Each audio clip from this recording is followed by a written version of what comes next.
Et les théories d'engagement nous disent quoi? C'est qu'en fait, les actes nous engagent. C'est-à-dire qu'en fait, quand on fait des choses et qu'on prend des décisions sur ces éléments-là, on est beaucoup plus engagé que si, en fait, on nous propose des choses sous contrainte. C'est toute l'ambiguïté de l'accompagnement. Je ne peux pas proposer des solutions, même si moi je les vois, parce que en proposant les solutions, la personne risque d'avoir un comportement de désengagement, c'est-à-dire qu'elle va commencer à faire, puis elle va arrêter, ou en tout cas, on a un risque qu'elle arrête au milieu, si bien évidemment entre ce qu'elle avait projeté et la réalité, et il y a trop d'écart. Donc l'idée, c'est vraiment de travailler sur ces apports théoriques et donc de faire agir la personne et de l'aider à prendre des décisions pour qu'elle puisse progressivement s'engager dans le processus de changement. Puis une fois qu'elle s'est engagée dans le processus de changement, pouvoir rester dans la nouvelle situation en assumant le mieux possible la nouvelle situation, même si cette nouvelle situation bah, c'est pas celle elle aurait rêvé et qu'elle a des inconvénients et des avantages comme toute situation nouvelle qu'on rencontre. Donc, en fait, la théorie d'engagement nous dit ça, seuls les actes nous engagent. On n'est pas engagé par nos idées, mais par nos conduites effectives. Et il vaut mieux tergiverser avant de prendre une décision, parce qu'une fois la décision prise et transformée en conduite effective, ben, en fait, on va rationaliser, on va justifier, en fait, en gros, qu'on a bien fait de prendre cette décision et on va se maintenir dans la situation.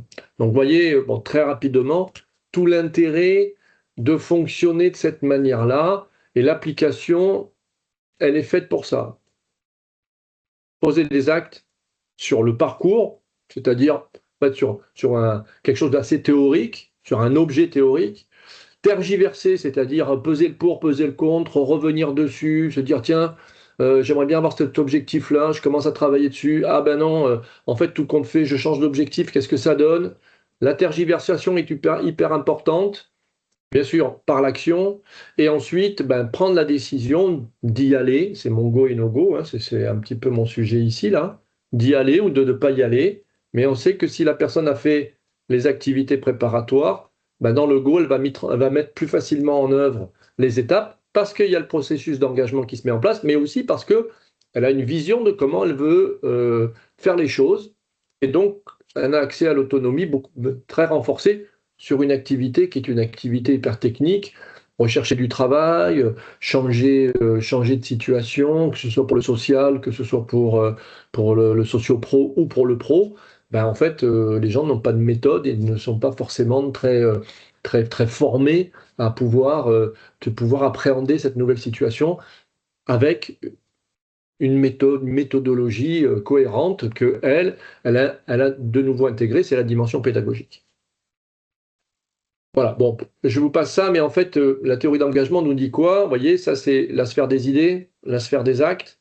Et en fait, l'idée, c'est que c'est les situations qu'on va proposer aux personnes qui vont leur permettre d'avoir des comportements, qui vont leur permettre de avoir un effet sur leurs idées. C'est-à-dire, en fait, ce qu'on appelle le concept de naturalisation, c'est-à-dire qu'en fait, on va tous le faire, hein. On va rendre naturel un comportement qu'on a eu de manière spontanée, conjoncturelle, situationnelle. D'accord? Donc, pour nous praticiens, ce qui est intéressant, c'est de créer des situations qui vont aider les personnes à avoir des comportements qui vont leur permettre de rentrer dans un processus de réussite, par exemple. Oui, Thierry? Juste sur la slide d'avant, bonjour, je suis Thierry Semard, je travaille à l'EPEC, Ensemble Paris Emploi Compétences. Et c'est rationaliser cet acte, à le justifier, même si on a parfois le sentiment de s'être trompé ou d'avoir été Oui, trompé. oui, oui. Euh, C'est-à-dire, là, j'ai du mal. Bah, oui, oui, mais je comprends parce que toi, tu travailles dans le secteur social, donc tu trompes pas les gens, tu vois. Mais par exemple, si tu prends un vendeur je vends d'aspirateurs, de voitures, de machin, le mec, il veut vendre, c'est normal. Et les vendeurs utilisent beaucoup les théories d'engagement pour amener les personnes à prendre la décision librement d'acheter la voiture. Et puis la voiture, et tu la voulais grise, mais en fait, tu as eu une promo sur la voiture verte. Tu as pris la décision libre d'acheter la voiture verte parce qu'en fait, il t'a emmené dans une situation, tu vois, d'engagement. Et donc, tu te retrouves avec ta voiture verte Et là, tu vas commencer ton processus de rationalisation. Ce qu'il faut voir, c'est que ce qu'on a posé là, on ne l'a pas posé conjoncturellement pour le secteur social.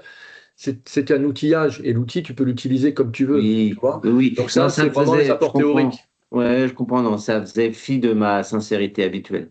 C'est ça. Les deux de ta déontologie Ok, non, je te remercie. extrêmement forte. Donc, bien évidemment, comme c'est un outil, ben, en fait, tout dépend de celui qui l'utilise.